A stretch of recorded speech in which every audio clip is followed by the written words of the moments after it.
A US Freedom Convoy is promising to shut down D.C. as Canada unleashes a worldwide Patriot storm. In this video, we're going to take a look at the latest on the growing trucker convoy here in the United States. We're going to look at Justin Trudeau's desperate attempt at trying to end the uprising in Ottawa, and stick me to the very end of this video when I'll show why it's all too little too late for Justin. The globalist political order is indeed beginning to crack. You're not going to want to miss this. Greetings, everyone. Dr. Stevie with you. Great to be with you. As always, I am your daily fake news antidote, your Patriot professor, helping to think better so you can feel better in these crazy and turbulent and woke times. So make sure to smack that bell and subscribe button. Before we begin, gang, I'm so excited to announce the thousands of rhinos that have been reported through our brand new website, reporterrhino.com. I can't thank you enough for your positive feedback and to hear how excited you were for this new site.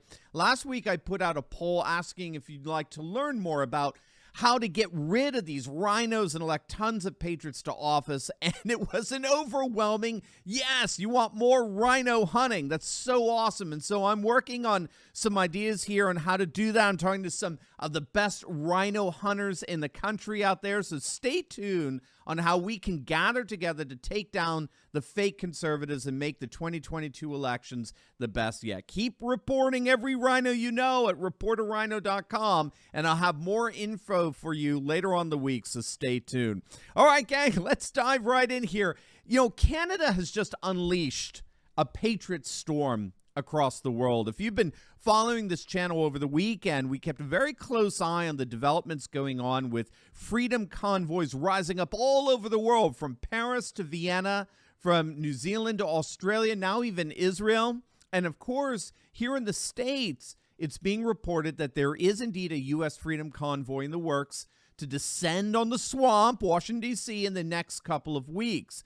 What makes things a bit more complicated here in the States is that our red states, our 30 conservative Republican states, are almost all basically restriction-free at this point. So if you go to Texas or Florida or Tennessee, three main red states people are flocking to today, they basically lifted all mandates. And now even deep blue Democrat states are lifting their mandates. So this freedom convoy seems like it's going to be more a sign of solidarity with the freedom movements all over the world, as well as a call for the federal government to end any mandates they continue to impose on citizens, like the mask mandate still in effect at all U.S. airports and things like that.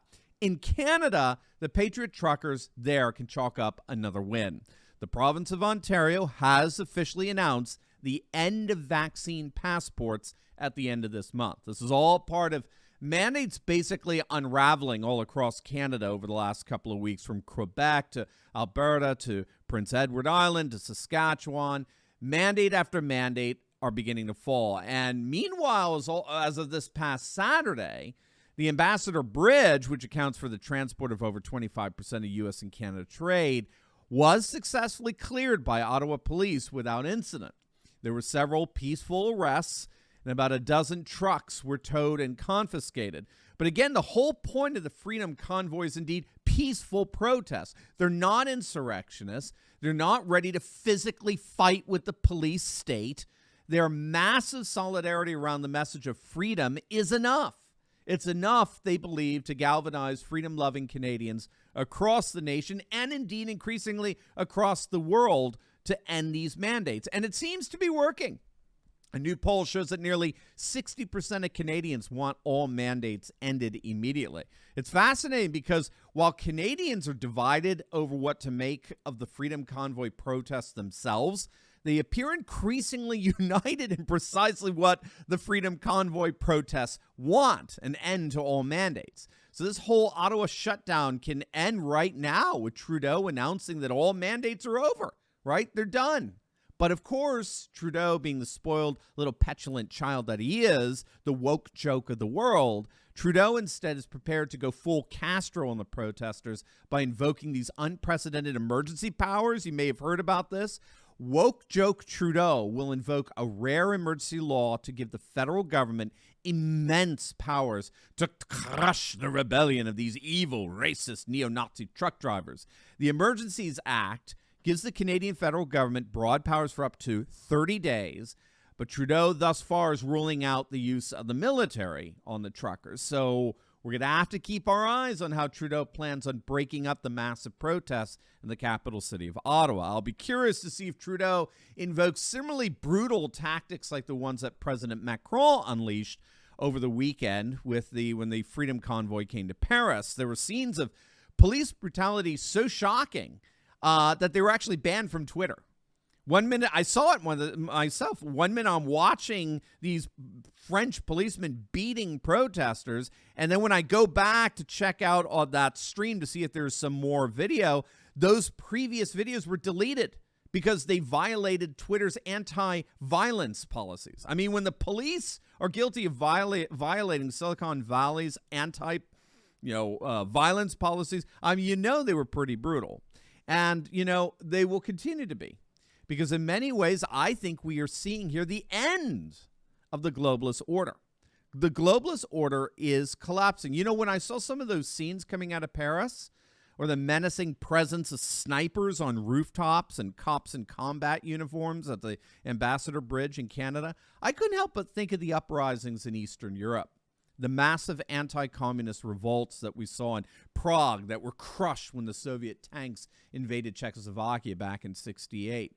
We saw that scene play out time and time again, from Poland to Lithuania to Latvia to Estonia. More and more people, patriots, began to rise up and tell the Soviet regime that its days of totalitarian rule were over. And the Soviets didn't take too kindly to those protests, and their crackdowns were brutal. I think that's exactly what we're seeing playing itself out here in Ottawa and Paris and Brussels and Vienna and Australia and Israel. We're starting to see the people rise up like never before and say to our globalist rulers and technocrats, your days of tyrannical rule are over. You can beat us back as much as you want. You just end up making us bigger the next time the uprising surfaces. In many ways, this really is the continuation of the Yellow Vest uprising throughout France that we saw a couple of years back, which was itself the continuation of the Trump and Brexit revolutions, which were themselves the continuation, I think, of the Tea Party movement here in the United States. They all operate from the same concern over the same fundamental chasm that increasingly exists between the values, interests, and concerns of the people versus the values and interests and concerns of the permanent political class, the ruling class that governs according to their own interests and their own concerns that imperil and indeed disparage the values, interests, and concerns of the people. So again, we'll see what Trudeau pulls here, but make no mistake, this Freedom Convoy is about a lot more than merely bridges and mandates. This is an uprising against the globalist political order, and it's an uprising, a worldwide uprising, that's only going to get bigger. Just ask the Soviet Union.